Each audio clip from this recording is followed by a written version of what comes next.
बौद्धिक आतंकवाद।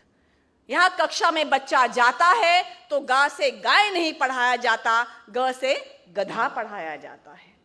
जब भगत सिंह, राजगुरु और चंद्रशेखर के बारे में they are not freedom fighters, they are not क्रांतिकारी, जो पढ़ाया जाता है ये एक्सट्रीमिस्ट हैं, ये मिलिटेंट है, ये टेररिस्ट हैं। उसके बाद जब दिल्ली यूनिवर्सिटी में बच्चा आता है, ये सब ग से गधा और ये सब पढ़ के दिल्ली यूनिवर्सिटी में आता है, तो यहाँ A.K. रामानुजन के BA पास कोर्स में 300 रामायणास में पढ़ाया जाता है, रावण की छींक से सीता पैदा हुई। रावण सीता का बाप था। रावण ने गर्भ धारण किया। 8वें महीने में उसको घर से बाहर निकलने में शर्म आई। जब 8वें महीने में जोर से छींक आई तो नाक से सीता मैया पैदा हुई। ये दिल्ली यूनिवर्सिटी के BA पास कोर्स की बात कर रही हूं। और आगे पढ़ाया जाता है लक्ष्मण और सीता के अनैतिक संबंध थे। हनुमान एक कामुक व्यक्ति थे जो लंका के शयन कक्षों में रात को विचरा करते थे।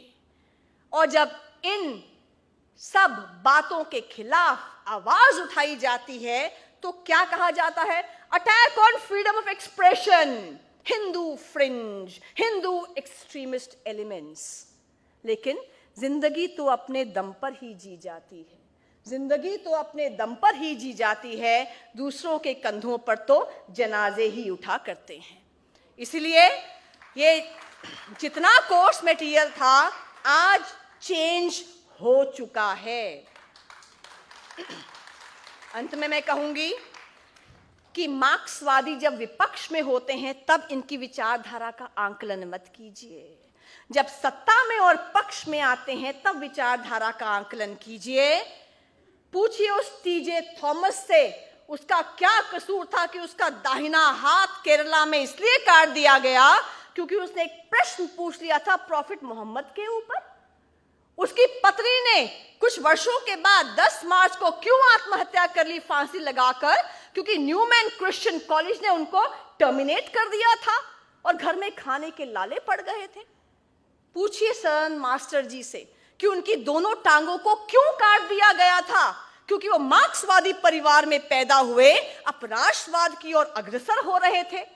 पूछो मास्टर जय किशन से कि क्या उनका जुर्म था कि 8वीं और 9वीं कक्षा के बच्चों के सामने उनकी हत्या कर दी गई? क्यों? क्योंकि एक राष्ट्रवादी व्यक्ति थे, राष्ट्रवाद के पुरोधा थे।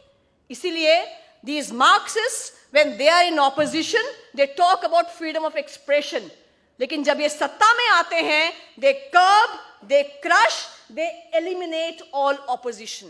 आप राइट टू स्पीच की बात करते हैं, ये राइट टू लाइफ ही खत्म कर देते हैं। इसलिए ये हमें ना समझाएं कि लिबर्टी क्या है और प्रोग्रेसिवनेस क्या है।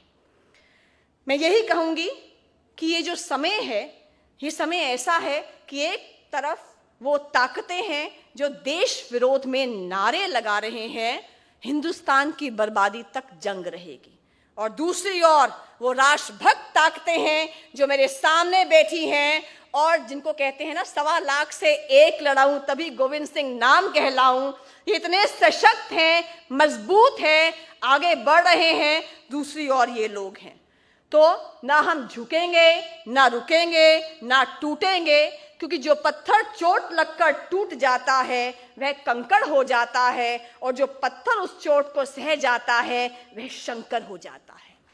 हम जहां खड़े होंगे, जो हमारी सामर्थ्य होगी, हम 4 लोगों के बीच में होंगे, हम स्टूडेंट्स के बीच में होंगे, प्रोफेसर्स के बीच में होंगे, गांव में होंगे, शहर में होंगे, अपना अपना गिलहरी प्रयास जारी रखेंगे। अपने साथियों को राष्ट्रवाद के बारे में बताएंगे, अपने साथियों को बताएंगे कि अभिव्यक्ति की स्वतंत्रता में देश विरोधी नारे नहीं आते हैं, हमें कोई कंफ्यूजन नहीं होनी चाहिए। इसलिए आज मैंने सूर्य से बस जरा यूं ही कहा, आपके साम्राज्य में इतना अंधेरा क्यों रहा? तमा के वो दहाड़ा मैं अकेला क्या करूं? तुम बेफिक्रों के लिए मैं भला कब तक लड़ूं? आकाश की आराधना के चक्रों में मत पड़ो, संग्राम यह घनघोर है, कुछ मैं लड़ूं, कुछ तुम लड़ो।